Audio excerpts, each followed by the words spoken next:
Welcome to Chetana Mokshith YouTube channel. ಇವತ್ತು ನಾನು ಮನೆಯಲ್ಲೇ ಓವನ್ ಇಲ್ಲದೆ ಎಗ್ ಹಾಕ್ತೀರಾ ಸಿಂಪಲ್ಲಾಗಿ ಕೇಕ್ ಹೇಗೆ ಮಾಡ್ಬೋದು ಅಂತ ತಿಳಿಸ್ತಾ ಇದ್ದೀನಿ.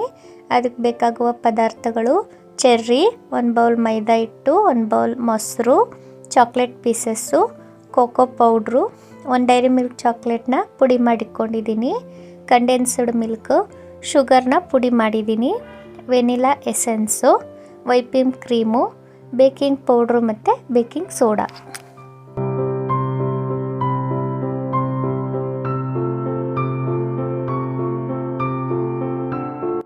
ಬನ್ನಿ ಕೇಕ್ ಹೇಗೆ ಮಾಡೋದು ಅಂತ ತಿಳಿಯೋಣ. 1 ಬೌಲ್ಗೆ ಸಕ್ಕರೆ ಪುಡಿ ಮಾಡ್ಕೊಂಡಿರ್ತೀವಲ್ಲ ಅದನ್ನು ಹಾಕ್ಕೊಳ್ಳೋಣ. ನೆಕ್ಸ್ಟ್ 1 ಬೌಲ್ ಮೊಸರು ಹಾಕ್ಕೊಳ್ಳೋಣ.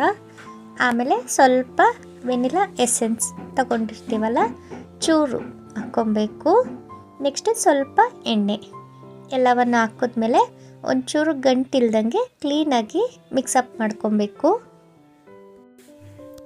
ನೋಡಿ, ಸ್ವಲ್ಪನೂ ಗಂಟಿಲ್ದಂಗೆ ಮಿಕ್ಸಪ್ ಆಗಿದೆ.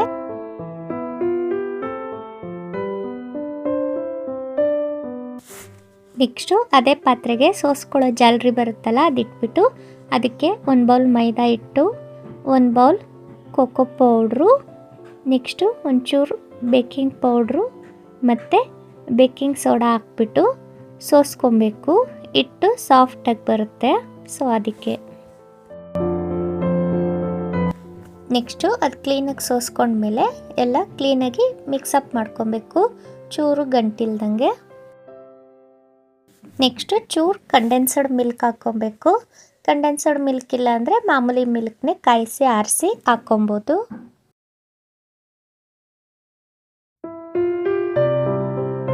ನೆಕ್ಸ್ಟು ಒಂಚೂರು ಗಂಟಿಲ್ದಂಗೆ ಕ್ಲೀನಾಗಿ ಮಿಕ್ಸಪ್ ಮಾಡ್ಕೊಬೇಕು, ಸಾಫ್ಟ್ ಬರೋವರೆಗೂ. ನೋಡಿ, ಗಂಟಿಲ್ದಂಗೆ ಸಾಫ್ಟಾಗಿ ಬಂದಿದೆ.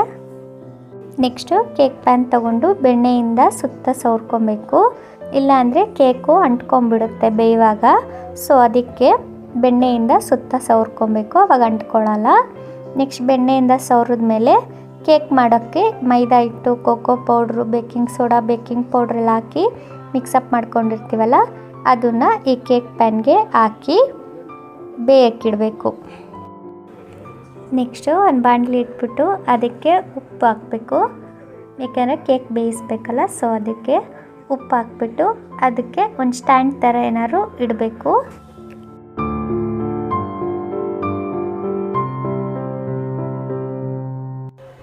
ನೆಕ್ಸ್ಟು ಆ ಕೇಕ್ ಪ್ಯಾನ್ನ ಸ್ಟ್ಯಾಂಡ್ ಮೇಲಿಟ್ಟು ಒಂದು ತಟ್ಟೆ ಮುಚ್ಚಿ ಒಂದು ಅರ್ಧ ಗಂಟೆಯಿಂದ 3/4 ಅವರ್ ಬೇಯಿಸೋಕ್ಕಿಡಬೇಕು.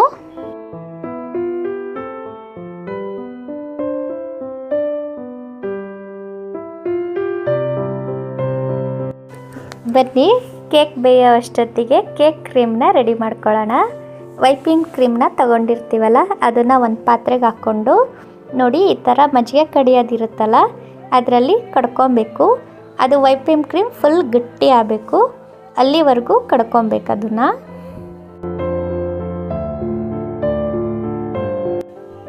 ನೆಕ್ಸ್ಟು ನೋಡಿ, ಕ್ರೀಮ್ ರೆಡಿ ಮಾಡ್ಕೊಳ್ಳೋ ಅಷ್ಟೊತ್ತಿಗೆ ಕೇಕು ಬೆಂದಿದೆ.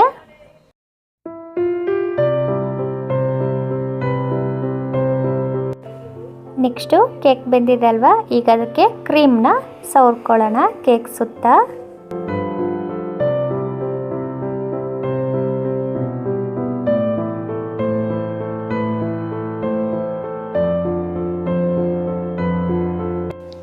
ಕ್ರೀಮ್ ಹಚ್ಚಿದಾದ್ಮೇಲೆ ಕೇಕ್ನ ಸ್ವಲ್ಪ ಹೊತ್ತು ಫ್ರೀಝರಲ್ಲಿ ಇಟ್ಬಿಟ್ಟು ತೆಗಿಬೇಕು.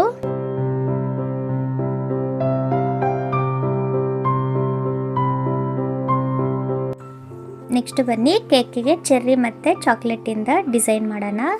ಈಗ ಚೆರ್ರಿ ಇಟ್ಬಿಟ್ಟು ಡಿಸೈನ್ ಮಾಡ್ತಿದ್ದೀನಿ ನಾನು.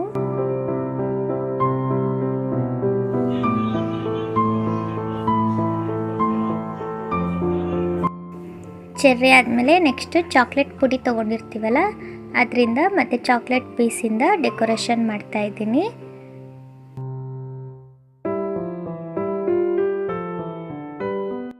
ನೋಡಿ, ಈಗ ಫೈನಲ್ ಆಗಿ ಕೇಕ್ ರೆಡಿ ಆಗಿದೆ. ನೀವು ಯಾವ ಥರ ಬೇಕಾದರೂ ಕೇಕ್ ಮೇಲೆ ಡೆಕೋರೇಷನ್ ಮಾಡ್ಕೊಬೋದು. ನೋಡಿದ್ರಲ್ಲ, ಮನೆಯಲ್ಲೇ ಓವನ್ ಇಲ್ಲದೆ ಎಗ್ ಹಾಕ್ತೀರಾ ಸಿಂಪಲ್ಲಾಗಿ ಹೇಗೆ ಕೇಕ್ ಮಾಡ್ಬೋದು ಅಂತ. ನೀವು ಒಂದ್ಸಲ ಮನೇಲಿ ಮಾಡಿ ನೋಡಿ, ಚೆನ್ನಾಗಿ ಬರುತ್ತೆ. Thank you.